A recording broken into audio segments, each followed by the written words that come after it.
Welcome to the Labyrinth. I'm your host, Pratham. My first guest is Frank Lobo, who's a freelance content writer and a habit coach. Frank, how are you, man? Hey, I'm good, Pratham. It's good to be on the Labyrinth, and I'm honored to be your first guest. So, you're a habit coach, right? I Yeah. am curious to know, how do you build habits, especially at a time like this when we are constantly bombarded with uh, distractions? Well, it's funny you should ask that today because just yesterday I was talking to somebody I'm coaching, and you know, I started coaching him about 1 week back, and before that he was using Instagram for about 4 hours per day. Right, that's 4 hours of active Instagram usage per day. And there were that was those were the good days. There were days when he was doing 7 hours of Instagram per day. That's almost the whole day, staring at the Instagram screen, right? How old is this guy? And this guy is he's in engineering, so he's probably in about 19, 20, right, around that age. And what he told me is that once he started Project 52, which is once he started using my habit building system, he stopped using Instagram so much. In fact, he brought his usage down he cut it in half, which is he brought it down from 4 hours to about 2 hours. In fact, most days it was 1.5 hours to 2 hours or so. In fact, he set the target of, I'm not allowed to use more than 2 hours per day. And if I use it for more than 2 hours, for 2 hours, 1 minute also, I lose a certain number of points in my, system. So he gamified it for himself, and and he managed to cut his usage in half. So the answer to your question is, how do you build habits? Well, at least my answer to the question is you gamify it. How do you gamify habit tracking? So how I've gone about it is that I've created a weekly tracking system where first thing you do is you actually select, okay, what are the habits that you want to build, right? But it's a little tricky. Everybody has, if you ask anybody what habits are you looking to build, everybody gives you one or at least 2 or 3 habits that they're trying to build, right? Or at least they want to build. Everybody's aspiring to cultivate certain habits, right? Everybody knows there are these good habits that we want to build. Now, the trick is that, when we actually get to doing those habits, we feel a little bit overwhelmed, or we feel like, okay, this is too much to do, right? So let me give you an actual example. Let's say somebody wants to start making YouTube videos, right? And making a YouTube video is an intensive process. Like, oh, I need to get like a nice fancy camera. I need to get a microphone. I need to get ring lights. I need to learn how to edit videos. I need to do all these things. It's an overwhelming thing. It's a huge process, right? And I think you would know because you actually did all those things recently. But now you can start much smaller than that. How about you start by making a 1 minute recording of yourself speaking into your phone camera, and have, let's say, a accountability partner. You tell one friend of yours saying that, look, I'm going to send you one video every day, no matter what, right? So you send that to your accountability partner, saying that and you do it consistently for a month. Now you've gotten comfortable in front, just expressing yourself on camera. Okay. So now you take that as the first step. You break that whole process, overwhelming process, down into just one tiny step, right? And if you see, that is how video games actually work. Video games do the same thing. If you're new to a video game, they don't, take you to the most advanced level right away. They start you small. They teach you the first baby steps, and from there you progress, and then you actually get better at the game, and then more challenging, missions come your way. And that's how you do it with habits as well. You break your habits down into the simplest thing possible, and then you level up. Essentially, you keep leveling up. It's actionable gamification. Yeah, of course, absolutely. You go from level 1 to level 2 and so on. But you start absolutely small. And you create those levels, because for everybody the challenges are different. Now for you, for example, when you decided, okay, I'm going to start a podcast, you went to probably what would be level 3 for somebody else, which is you went and you invested in equipment, you invested in learning how to edit videos, you did all these things. But for somebody else, it might be like, okay, that is too far away from that feels like too much to do for me. So I will not start there. I will start with something simpler. And who I'm talking about is me myself. What you have done feels like it's too much for me. So what I have done is I'm making 1 minute videos every day and or 2 minute videos every day, and I'm posting that with a few friends of mine, and I'm sharing it with you as well, right? So I've taken that big habit and I've broken it down to a smaller thing. Now maybe in a few months I'll level it up to something else which is a little more elaborate, right? So then I'll level it up into something else. So you have to see what works for you, right?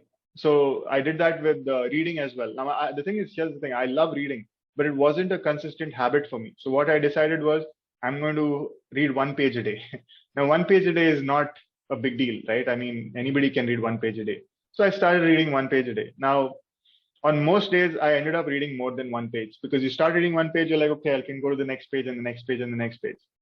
But there are days when you don't feel like reading. Now, on those days, you have to read 1 page. You keep that streak of habits going. You keep building that momentum, right? So even if you don't feel like reading, just read 1 page, give yourself a point, and you're done, right? So again, it's gamification. Okay, it's gamification, but it starts at it starts with baby steps. Now, if It's whatever baby steps mean to you. One person's baby steps might be another person's grown-up steps, right? It varies from person to person. Yeah. Okay. Now, if a new individual joins Project 52, what are the things that he needs to know? Okay, so let me take a step back and explain what is Project 52. Project 52 is a productized service, right? It's a productized service. Now, what is a service? A service there is habit coaching. Habit coaching. Now, what I could do personally is I love helping people build habits, right? So I could go around meeting one person at a time, right? And I could help them, coach them in building habits. That's me offering a service, right? Whereas the other approach is I could take the service and I could convert into a product, right? So when that happens, when there's a product, whether I am involved or not, the product can keep selling, or rather the product can keep being shared. So what I've done is, what the essence of my habit coaching, I've created a game, let's say, and the game is called Project 52, right? And Project 52 is actually a system that helps you build habits. So this game currently exists as a guide. There's a getting started guide for Project 52. What you do is, you read, it's about 20 odd slides. It'll probably take you 10-15 minutes to read through the whole thing. And once you read through it, you can do a few things, which is set up your daily habit tracker and your weekly habit tracker, which, the whole process, including reflecting on what kind of habits you want to build, the whole process should take you about 1 hour, let's say. Once you do that, all you have to do is, go on with your life as usual and start tracking your habits, your new habits, as you're going to cultivate them. I mean, that is all I think probably anybody would need to know about Project 52. It's a system that helps you build habits, and it's more importantly a system that helps you become the person that you wish to become. We all have a certain aim, a certain vision of who we want to become, right? Now that might, depending on what kind of vision you have, that might seem like something that's far away, and it might feel like a challenge to get there. Now, whatever that person is, it is that you wish to become, you can become that person if you cultivate the habits that will make you into that person, right? So Project 52 is essentially a system, a game that moves you in that direction and helps you become that person. But one of the qualities that we need to succeed in Project 52 is consistency. How do you motivate yourself to be consistent with Project 52 or any habit building program? Okay, so there's two things here. One, we remove the need for motivation itself. And we do that by, as I said, one is making it easy, where, I described it earlier, you make it as easy as possible. So you don't need a whole lot of motivation to read 1 page of a book, right? And also there's the gamification aspect, which is, it is fun, right? You're like, okay, I'm going to get a point. I want to, get that point. I'm going to do this, right? So today, for example, I get 5 points on every week. If I cook once, I need to cook one dish, whatever it is, So I have to go to the kitchen and, if not entirely from scratch, I have to at least help my mom in the kitchen to prepare one dish, right? So that is my goal per week, so that I get comfortable with cooking and, get comfortable with around, food, right? So now I could just, go to the kitchen, get that done, and then, I've got those 5 points, right? So there is no question of, oh, do I, do I do it? Do I not do it? I know that I'm going to get 5 points and I'm excited about those 5 points. So I'm just going to go and do it. Right. Okay. So in the same way, whatever habit you have, the gamification itself pushes you. In fact, it pulls you rather, right? You don't need, it's not pushing you, it's pulling you forward. And the other aspect, or the other answer to this question is that community. It helps to have other people who are building habits with you. So that also motivates you. You can hold each other accountable. You can motivate each other. You can encourage each other. Yes, community is very important. And I think that's what's lacking in today's society. And I want to go off topic slightly because you brought the word community. Sure. Today, we see that religion is slowly becoming irrelevant in modern society, and young men and women are less interested in traditions. But the downfall of religion also means downfall of rituals and downfall of community, because what religion or a church or a temple provides is you get to go to that particular establishment every Sunday or every Friday, and you get to meet people who you already know. But now, since we don't have that, I think we could use such projects like Project 52, where you meet like-minded people and motivate each other to do certain tasks, okay, that could add meaning to your life. Do you see it that way? Because I am trying to look at it that way, because that's one of the aspirations that I have in my life. Yeah, absolutely. Community is, in fact, the central aspect of Project 52. And for me personally also, I have been looking to build a community around, the things that matter to me, right? And by finding, other people who value the same things, right? And the more, now, as you said, we have got traditional religions, traditional communities that we have had, that our parents have been a part of, in fact, that are no longer sort of, the young people are not as enthusiastic about those communities. And that is an issue. That is a serious problem in society today. Because unless we have that glue that binds us together, we are not going to be able to solve the problems and, even step up to the challenges that we face. Yes, because right? Forget solving them. Because we are tribal creatures. We are not do things alone. Exactly. We are not meant to do these things alone. And we, in fact, the challenges that we face, we cannot even deal with them alone, right? That said, people are also very wary, like they are very skeptical of communities at the same time, because there's a very thin line between communities and cults, right? Yeah. So people are very skeptical of these things as well. They're worried that, I don't want to fall into some kind of, trap, right? So that is a legitimate concern, because, we see these things going wrong very easily.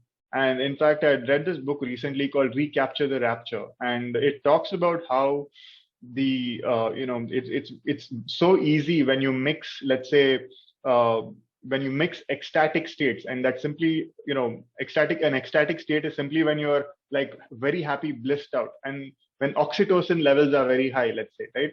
When you mix that with like and you have a bunch of people coming together, and you have a charismatic leader, it's very easy for things to go off the rails, right? It's very easy for a budding community to become a cult, right? So in fact, the book proposes an ethical cult building checklist. So it gives you like a checklist saying that you use this checklist, and if you use this checklist, you will know whether you're, going off those rails, whether you're ending up building a cult instead of a community, right? Or rather an ethical cult, or an unethical cult instead of an ethical cult. So yes, I think it is, there is, while people are wary of communities and just, people coming together around shared values in general, it is also the essence of what it means to be human. So we need it. And I think we also need to risk going in that direction knowing all the dangers that are there, because the alternative is much worse. The alternative is that we'll not be able to come together in time to literally save ourselves. That's what it comes down to. The alternative, I think, is a pathway towards nihilism, because that's what loneliness and depression in extended periods will eventually lead to. And you can't really live a meaningful or productive life if you are depressed or lonely all the time. So I think community plays an important role in helping you realize what you want in life. But uh, speaking of community, I have also realized that you personally have taken a full circle in faith, and it has made you the kind of person that you are. I And wouldn't I wouldn't call it a circle as much as a spiral, but okay, go spiral, on. okay. I'll let you complete your question. And that has shaped you to be the person that you are. And I think partially the reason why you are tracking your habits right now, or you have taken this journey of self improvement, is because of that spiral of faith. Yeah, Can you elaborate on your journey or your spiral of faith in the past for sure. 10 years? For sure. So you know how I described Project 52 as a game. Well, more accurate definition would be that it's actually a controller for the game of life, because really there is the game of life, which we're all playing. No matter who you are, you're playing the game of life, and we're just using different controllers. And I think that Christianity is a particular controller for the game of life, right? What does that mean? It is a means through which you can interface between the game of life and yourself. Like it is something that sits between the game of life, which is like the great mystery, which you cannot really comprehend. It's too big, it's too awesome, it's too great, and there's this tiny person which is you, right? And it's if you went and exposed yourself to that game fully, directly, without any filter, you'd be destroyed, let's say, right? But if you have that framework, that filter, let's say, and which is essentially a controller which allows you to interface with that game, right? That is what helps you navigate the game. It helps you make your way through the game of life. So growing up, the controller that was given to me by my parents, and I was taught to use that controller to navigate the game of life, and that controller was Christianity. And eventually, in 10th grade, or rather in 11th and 12th grade, I went slam into theory of evolution, quantum physics, and all these things, and it was like, whoa, there's so much that is outside and contradictory to the Christian faith, and these are things that these are things. It's like science is also a type of controller that seems to work. And I had been told all my life that Christianity is like the best controller. I'm like, right? So that is where my crisis of my spiritual crisis, I would say, started, and that was about a little over 10 years ago. And since then, I've been on I spent at least 4 to 5 years in a state of resentment and anger, just sort of being angry with all controllers. I'm like, all controllers are shit, all controllers suck, and there is you cannot possibly think your controller is the best. You're just being blind, and that was my attitude for a while. But then I realized that your response to a bad controller should not be to just be angry all the time. You should just find a controller that works for you. And because I couldn't find any controller that was working for me, and I could also see that it was not just me, like it was a lot of other people around me who were also waking up to the same thing, which is realizing, holy shit, we don't have a good controller, and we don't have a good controller to play the game of life, right? So we need a controller. And so what I set out to do was solve a problem for myself, which is essentially build a controller, right? Now, build a controller makes it sound like I came up with this thing like out of nothing. I really built it from scratch. But really, the fact is that habit tracking and habit building is not entirely new, right? There's plenty of people who are, James Clear of Atomic Habits, author of Atomic Habits, is one guy who's been a big influence on me, and also just, somebody who's well known for his ideas on habit building. Now, and I've been influenced by a lot of people who are, the best at what they do. But the point I'm trying to make is that I did not build Project 52 from scratch, but I think of it more like something that I mixed together together, that I took bits and pieces from here and there, and I sort of, cooked it up. I think that would be a good way to put it.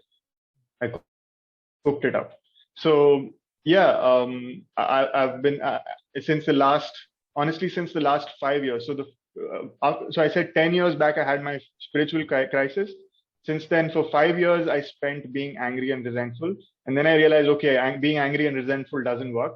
And the next 5 years, which is the last 5 to 6 years, I've spent, basically trying to rebuild my controller. And of course, I have, when you said earlier that you've come full circle, and I said no, it's actually a spiral. It's because, well, one, because of the Tool song and Spiral Out, but also because I see my journey as I'm not gone to being a Christian again. I feel like I've become more than a Christian. I've gone, I'm not saying I'm not a Christian either. So people are like, oh, you're a Christian or you're not a Christian. No, I'm like, no, I don't want to deal with your binaries. I'm going to create a third option for myself. I'm more than a Christian, right? So that is the way I respond to them generally. And yes, trans Christian. Why not? Yeah, why not? A trans Christian. Oh my God, this is going to trigger so many people. Anyway, it's okay. Yeah. We can afford a few dislikes. For sure, go for it. Yeah. Well, speaking of controllers and games, you had a few interesting jobs in the past, and one of the jobs that you had in the past was I believe you tried to teach meditation to PUBG players, or was it Dota players? It was both, actually. Well, actually, CS:GO and Dota players. So I was for about 8 months or so. I was hanging around with esports players. In fact, I met a guy called Stephen, who was one of the best Dota players in the country, and he was coaching. So he was a senior player because he had been there, done that, right? And he had played internationally, and he was one of the best Dota players in his time. But then he was looking at the next generation of gamers, and he was working to actually elevate and create a space for them to, do well. I mean, now you can imagine how esports is in India. They're like, huh, you're playing computer games, huh? You're going to make money with that. Huh? No chance. Go to school, it'll be that kind of response, right? And obviously it was difficult for, it is going to be difficult, you can imagine. But I was drawn to Stephen because of because of the way that he looked the way that he looked at the players there, the way that his commitment towards them, but also because I saw the potential for a much bigger thing there.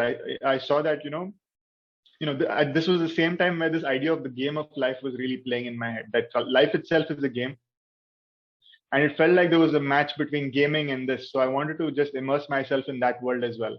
So yes, I wasn't just to some extent, yes, I was teaching them how to meditate, but also, I was working with a friend of mine who was also more actively coaching them.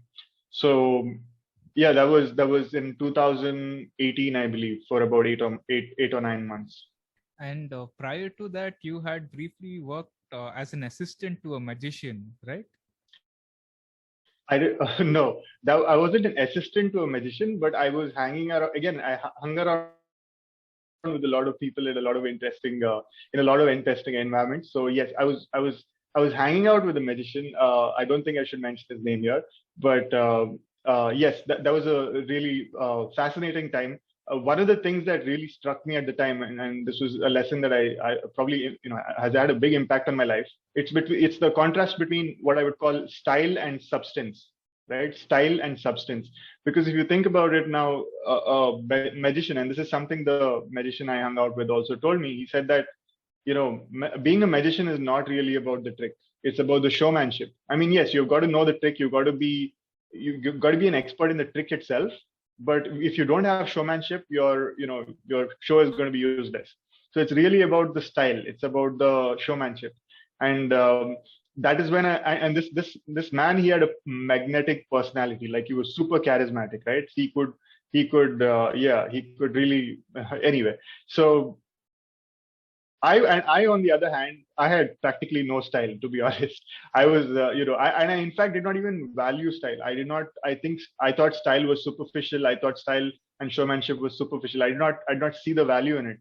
And that was a big lesson for me at the time, where I realized, okay, I might have a lot of knowledge and insight, and I might be deep and all that stuff, but it does not matter if I'm not able to market those ideas and present those ideas effectively to, to the world. So, product development and marketing needs to go together. Okay, so now you believe that even style is sort of a utility, right? Yeah, it has its place, and it's not. It's like it's like saying that mm, it really requires both those things, right? So you might be like, oh, I have got so much value. Why doesn't the world see it, right? But the truth is probably that you're not doing what it takes to actually present it to the world in the most effective way. You need to figure out what that is, right? People, we are after all, we are effectively primates. We are monkeys who wear clothes, right? And all the evolutionary drivers that are there in animals are there in us as well. We are also drawn to shiny objects, right? So there is a reason why marketing works, man, right? There's a reason why marketing works. So you got to understand that. And now that doesn't mean that you have to become some kind of evil, manipulative person, but it means that you've got to understand that so that you can leverage it in the right way. And you need to be conscious of it all the time when you're doing it as well. Because I think that there is a sort of, there's a dark magic and there's a light magic, let's say, right? You can go dark easily in that when you walk down that path, but there's also the possibility of using it in the right way essentially it's like a tool or a technology, and you can use it in the right way. Okay, all right. Uh, you spoke about game of life. Okay, life itself is a game. Okay, this goes in the line of simulation theory again. Do you believe in simulation theory? Do you think this our entire existence is a video game in the hands of some evolved teenager? Yeah, and I think that we are actually that evolved teenager, or whatever you want to call it. We become that. I think it's it is a video game, and actually we are the ones who are playing the video game, and it was created by us. But in the future, I suppose it's like have you watched? I believe the movie is Interstellar with Matthew McConaughey. Yes, I've seen it. It's essentially the premise of that movie, where he travels through space and time, and eventually finds out, he comes back to his the spoiler alert, but he comes back to his own home and sees his own daughter through his bookshelf, essentially. But it's kind of that idea where this whole thing is a video game, and it's not really somebody else playing the video game. It's you and me only. And right now we are playing right now, and in the future we'll be playing as someone else. It's the same idea of reincarnation that's there in basically any dharmic philosophy, whether you talk about Hinduism, Jainism, Buddhism. It's the idea of incarnation, right, or reincarnation. It's that every person you meet is actually God in drag. It's every person you meet as God in disguise, right? And yeah, so say hi when you say hi to God every time you meet somebody, I suppose. Yeah. Okay. Back to habit building. How important do you think is the role of friends or your environment or the people around you in helping you to stick to your habits, or even giving up bad habits? Yeah, in both ways it's important. I have noticed that now that I'm my first year of habit building, so that was most of 2020, was just me doing it on my own, and I had a certain level of motivation, and I'm somebody who's super motivated even without somebody else to motivate me. But when I had other people around me who are also building habits and I'm building with them, suddenly my levels go like way up, right? And they say, as they say, the simplest way to break a bad habit is to get out of the environment that's making you do that habit, right? So if you're hanging out with the kind of people who are all doing that bad habit with you, you will also fall into that habit. And even if the chances of you getting out of that bad habit when you're still around those people is low. It's not impossible, but it's low. And I've done that myself, in the sense that I have got out of a bad habit when I was still surrounded by people who continued that bad habit. But but at the same time, I know that it's difficult. It's not ideal. You'll struggle with it. So it's better to change your circumstances, change your environment, change the people you are hanging out with if you find that you're falling into a bad habit. That's the easiest way to get out of a bad habit. Okay. So have you lost any friends in your journey? Because as you change as a person, okay, as you try to improve yourself, you may have friends who may have contradictory interests. They Well, I wouldn't say I've lost people, but it's more like, there's a natural kind of drifting away that happens. For most of us, our school friends and college friends no longer are our friends. Like, I mean, maybe one or two, and maybe exceptions are there to that rule, but generally that is the case, where your school friends and college friends will probably not be your friends for life. And there is that natural drift that has happened. But I'm also somebody who, for, like I said, for the last 10 years I've been very introverted, so I'm not actively gone and built deep friendships with my really really old friends. But there are, at the same time, there are some of my school friends who still are some of, when I meet them, when I hang out with them, they are still like, we have got that deep bond, that deep connection that's there. And that is always there. But at the same time, I wouldn't say that somebody has deliberately said, "Oh, I do not like you anymore, I'm going to walk away." It's not really happened to me. okay, okay.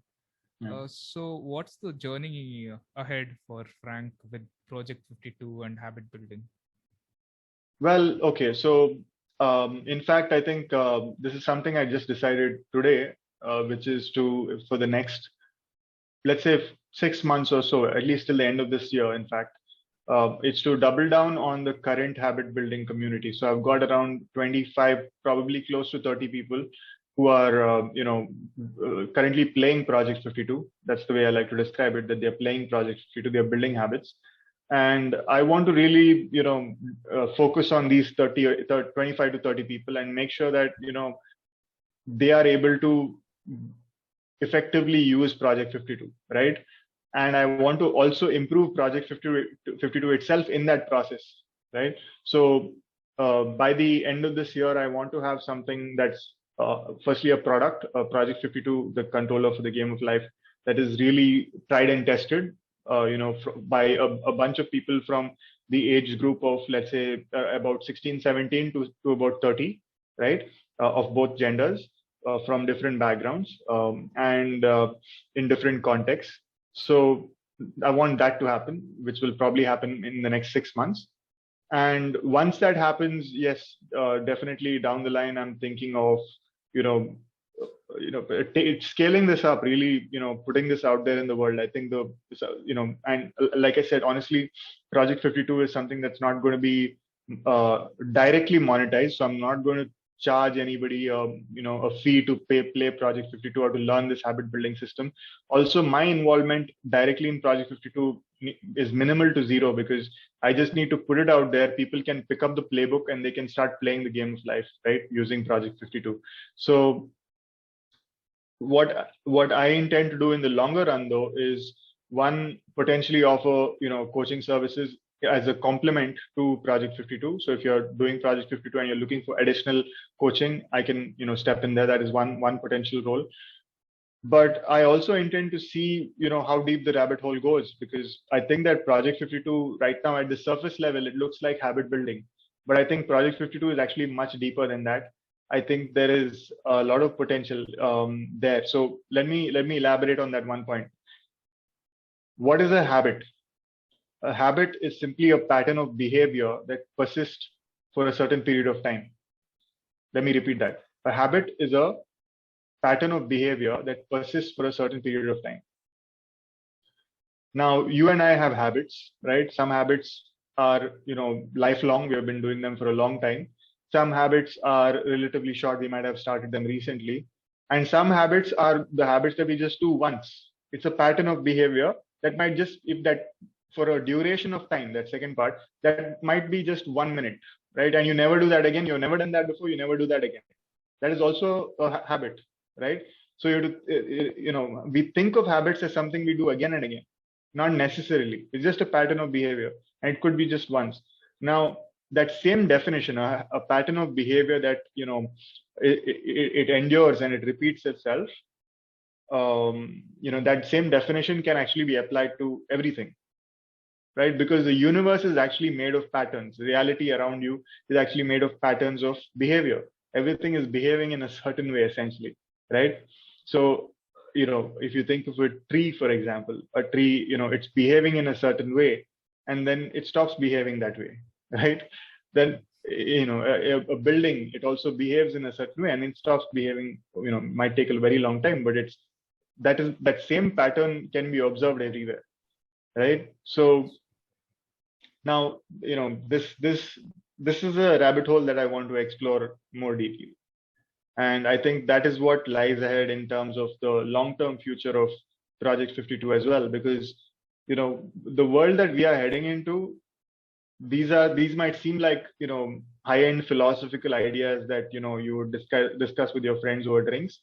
But these are actually, we're going to be very practical questions that we'll have to reflect on. Each and every one of us will have to do that, because, well, you just take a few of the things that are, in the next, let's say, 10 years, not even 10 years, probably 10, 15 years though, we are looking at, things like artificial intelligence, virtual reality, biotechnology, especially genetic engineering, and you've got augmented reality, and you've got nanotechnology, and you've got these, what are currently cutting edge technological breakthroughs that are going to come online, and they're going to become widespread, and they are going to influence our lives. And a lot of the basic things that we take for granted, and the definitions of what it means to be human and what it means to be an individual, all of these things will be suddenly brought to question, and we'll have to face these things, right? So I think, what was normally left to the philosophers, we will have to start thinking about ourselves in our daily lives, because these things will become real, these things will matter to all of us. Whoa. Yeah, that was a lot to take in. Yeah, it has taken a lot of time for me to even get comfortable with it, because it's an unsettling thought. If you look at people like Yuval Noah Harari, the author of *Sapiens*, which is a very popular book. I don't know how many people have read the book after that, because after *Sapiens*, he wrote a book called *Homo Deus*, right? And the *Homo Deus* is a book about, so, you and I are Homo sapiens. That is why the book was called *Sapiens*. Homo Deus is what he believes will be the future of humanity, and Deus is God. Okay. What he argues is that essentially the direction that we are moving in, and then within the next 50 to 100 years, we are going to have gods walking amongst us. And, that should not be surprising when you have people like Elon Musk, when you have people like Elon Musk building Neuralink, and, which is essentially going to, I don't know, 10 or maybe 100x your brain capacity, right? And for people who don't know what Neuralink essentially is a tiny chip that would be surgically placed right, here, and it would essentially enhance your mental capacities. So, and non-invasive, invasive, yes, but almost, a very simple surgery, not a complicated surgery, surprisingly simple surgery that would put a chip in your brain and, make you superhuman. And this technology is already here. It's just that it's not widely distributed. As they say, the future is already here, but it's not widely distributed. Interesting. I'm looking forward to see a Tesla ad in the midst of my dreams. But yeah, that's scary at the same time. It's not something that I personally look forward to, but at the same time, I think it's inevitable. I want to ask a more simpler question, because a lot of the things that we just discussed, it's a little far-fetched. Okay. And the simple question is this: can you name 3 habits that you think has changed your life and made you a better person? Well, the first one that comes to mind is my daily gratitude practice. So what I do is every evening, just before bed, I write down 3 things that I'm grateful for in just few words, not even 3 or 4 words, right? So 3 or 4 words each. So maybe a total of 20 words at the most, like 15 to 20 words. So I write down 3 things that I'm grateful for. And I have a broadcast list on WhatsApp, and I broadcast it out to a few friends and a few of my family members. And that is one habit. And that is a habit that I've been doing for probably close to 2 years now, and very regularly. I've missed probably 10 to 20 days in the last 2 years, right? And that is a habit where, the brain is generally wired to focus on the things that are not good in life. Our brain has a bias towards what is not working, what is not good, right? That is why generally human beings are depressed. But you can rewire your brain to focus on the good things in life. And just this simple practice of looking back on my day and identifying the few things that I'm grateful for every day at the end of the day has made a big difference in my general happiness and, well-being, mental well-being levels, let's say. So I generally feel happier when I do it, and I have a good night's sleep after that. So that is the first habit that would probably come to mind. The the second habit is, I would probably say, weight training. So I'm a beginner at this. I have, both body weight training and actual, free weights. So I have a set of dumbbells. I have a weight bench at home. I've got a pull-up bar on my terrace, and I've been doing, weight training, body weight training, and weight training regularly for the last, maybe 2 or 3 times a week. At least the aim is to do it 3 times a week, but I end up doing at least 2 times a week on most weeks. And just how good you feel after a workout, there's nothing compared to that can be compared. And I would probably include yoga as well in this. And I'm a very like base level yoga player. I do a 20-minute basic yoga session with some basic asanas, and even just that, I feel so centered and calm, as soon as I'm done with my yoga session. So what it comes down to really is some kind of physical activity, right? So those are the habits that I've been building over the last 1 year. And the honestly, I would go beyond three, but I'll try to finalize one. Let's see. So I've spoken about physical well-being, and the gratitude is probably like spiritual well-being. So I'll say probably journaling. Journaling is the third one I would pick. What I decided was that I'm going to write at least 100 words a day. What I do, I've got a journaling app that I use called Journey. And what I do is that gives me a word count as well. So I know how many words I've written.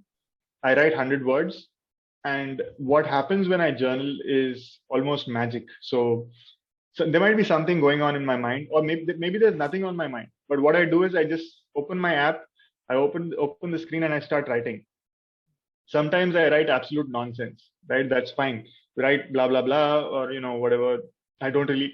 If you don't have anything to write, you just say I don't have anything to write today, and you write that. So just aim to write 100 words, and you do that consistently, you will start thinking more clearly, because when you put things down on paper, or you express it out, your own mental state becomes clear, and then what you're thinking becomes clear, and then answers will come automatically for questions that you've been asking, or even sometimes questions that you did not know how to ask formulate themselves, and then the answers appear. So yeah, I would say these three habits: gratitude, some kind of physical activity, specifically weight training, and journaling are the three habits that have been game changers for me. Okay. I want to end this by elaborating a little bit on gratitude. You start your prayers with for Father, what is that? For Father, Future, and Mother Nature, right? Or is it the other way around? It is the other way. Yeah, now it is the other way around. So it's in Mother Nature, for Father, Future. Okay. And yeah. Can you elaborate on that? For sure. So one of the questions that I had when I questioned my faith in Christianity early on, about 10 years back, was, so we have a God the Father in Christianity. Okay, we have God the Father, we have His Son Jesus Christ. And I'm like, where's the mother? And we were told that Mother Mary is the mother, but she is not equal to God, right? So in Christianity, we have Mother Mary, but she is not equal to God. Like she's, she's like, let's say there is the Father, Son, and Holy Spirit. Then you've got Mother Mary. Then you've got all the saints and angels. I don't know, the angels probably here, and I'm not sure exactly where they fit. But then you've got the saints. But ideally, the essence of it is that God the Father is on top, right? And for me, that didn't make sense, because look, I'm here on earth. I've got a father and a mother, and they both were needed to create me. So why isn't there a God the Father and a Goddess the Mother? Right? That was kind of obvious question that I had on my mind. And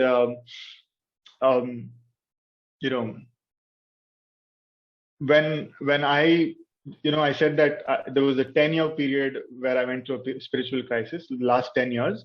And 5 years I was angry and resentful. The 5 years I went into, okay, I need to build my own, build my own religion, or build my own, controller for the game of life, right? So in between that, about 2015 or so, that is where Father Future, Mother Nature sort of came into my head. And I literally say came into my head because one day it just popped in my head. I woke up one day, I stepped out of my bedroom, and these two phrases, Father Future, Mother Nature, were there in my head. Don't ask me how, don't ask me why. I don't know. These two phrases just popped in my head, and they were like salient, they were alive, and it felt like this was something important, right? And I did not know what they meant. I just knew that, this was there in my head. And since then, in 2016, I kind of formulated it into For Father Future in Mother Nature. And the idea there is, I did not know exactly what that meant. I had some vague notion of what it meant, but just in fact, I think 2 weeks back now, basically 5 years from the time that those two phrases just popped in my head, it became clear to me what, in Mother Nature For Father Future is. So it is in Mother Nature For Father Future. So it's sequenced that way. So now, let me elaborate on two things, right? So I'll talk about mother and father first, and then nature and future second. So the idea of mother and father is that, one, as I said, we have all got a mother and a father. That's that's how we come into this world, right? But we also have within us a masculine and a feminine aspect, right? And we all have a masculine and a feminine aspect. And we all have a intuitive sense of what a masculine thing is and what a feminine thing is, or a masculine trait or a masculine aspect is, and a feminine trait or a feminine aspect is. Now, that is one half of it. And I think that, when I said that, we all have it, it might express itself in different ways in all of us. Like you can have, most men are masculine generally, let's say, and most women are feminine, but you also have a lot of men who are feminine, a lot of women who are masculine, right? You have that as well. But then, you have a lot of iterations and combinations of those things as well. Like, that's why you have transgender people, right? So you've got a lot of different, these two, let's say, forces, the masculine and the feminine, they interplay and they express in many different ways. But there are these two forces essentially, and we all have them. Okay, so that's the masculine and feminine part, or rather the father and the mother part. Then you have the nature and the future part. So what is the nature and the future part? So it is not what it seems. So nature here is not a reference to trees and plants and birds and animals. It's a reference to your own inherent nature. So what do you mean? Let's say when you say, my nature or your nature, you're talking about your inherent characteristics. What is it that makes you? And that is shaped by, your own your own genes, your own ancestry, your own, how you were brought up, what kind of community you grew up in, and all those things. So it was, your nature is shaped by all those things. And then you have, and one last thing about nature, which is that we always act in the context of our nature. Whatever we do, it is shaped by our nature, right? And then you have future. Now, future is not exactly a time frame, but it's a finite. So if you are familiar with the stock market, you would know that there's something called futures and options trading is it's called.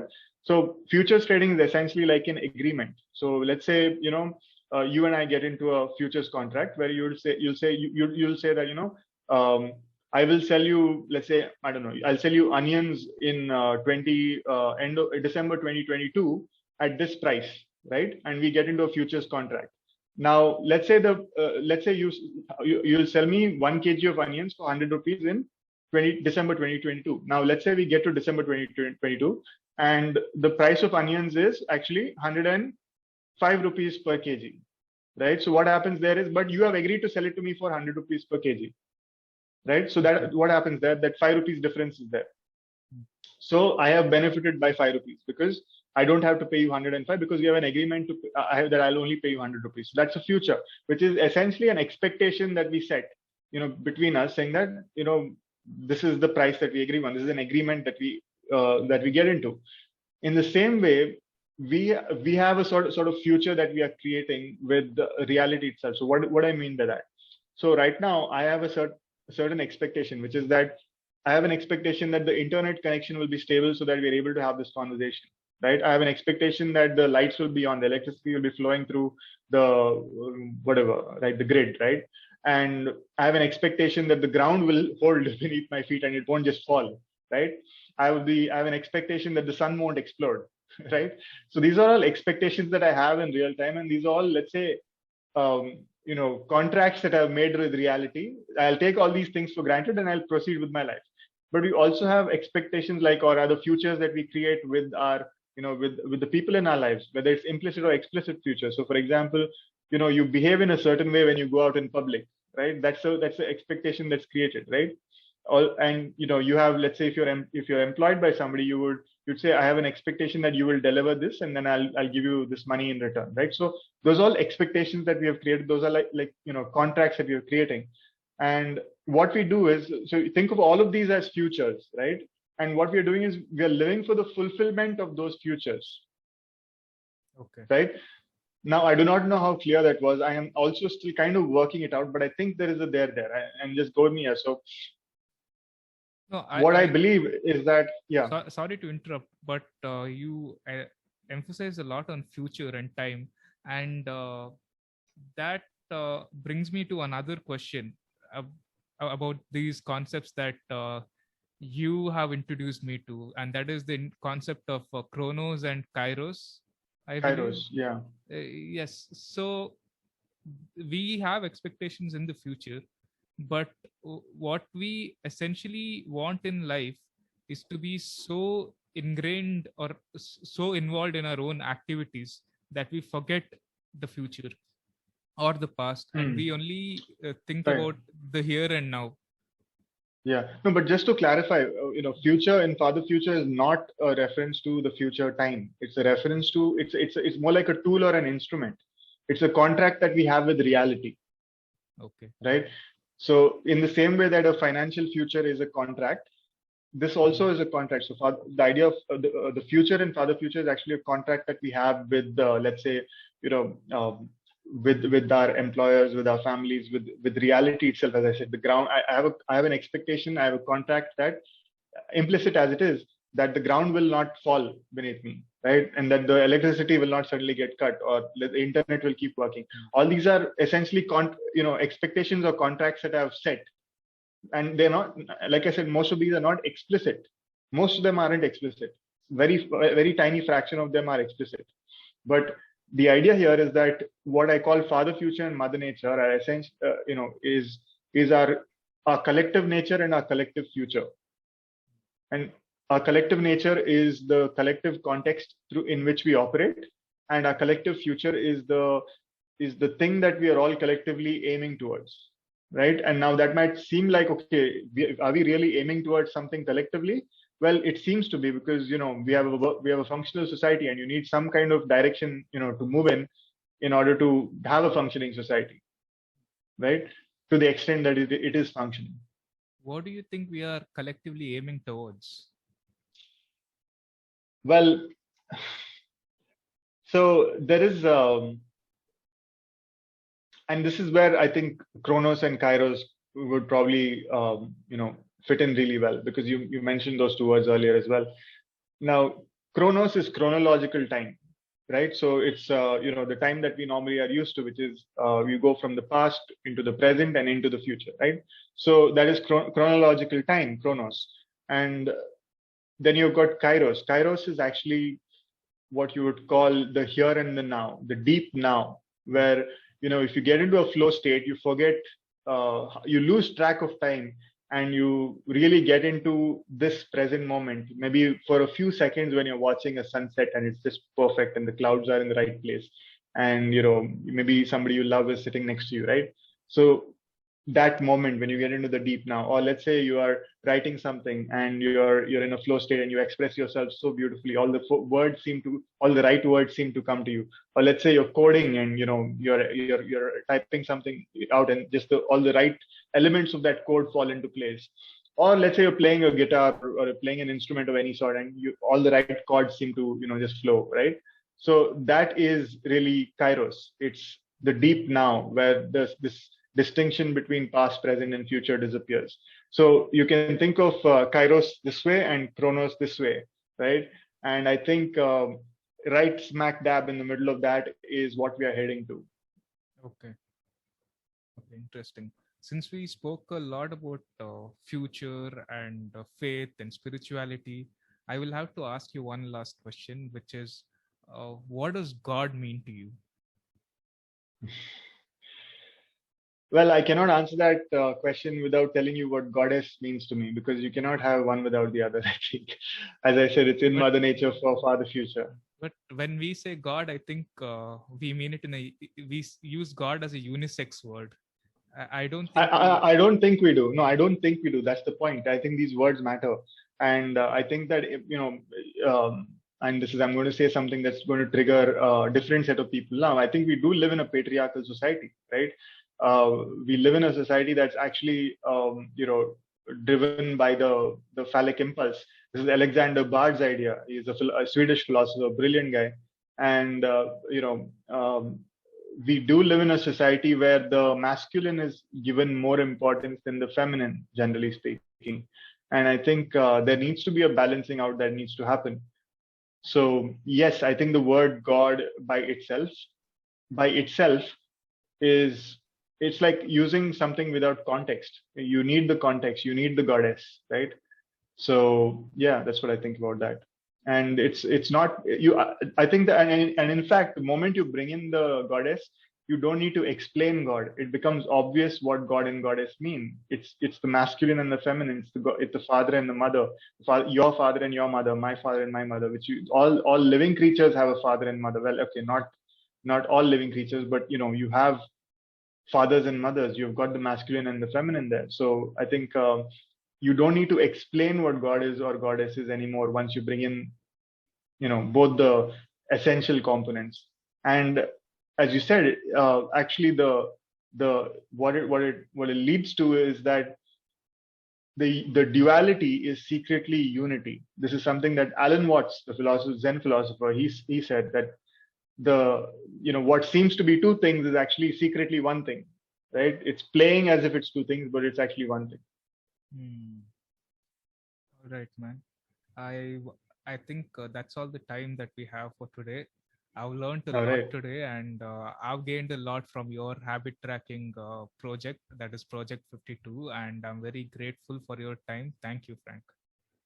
Of course, it was a pleasure to talk to you, and I wish you all the best with the Labyrinth. I hope it goes to great places. All the best, man.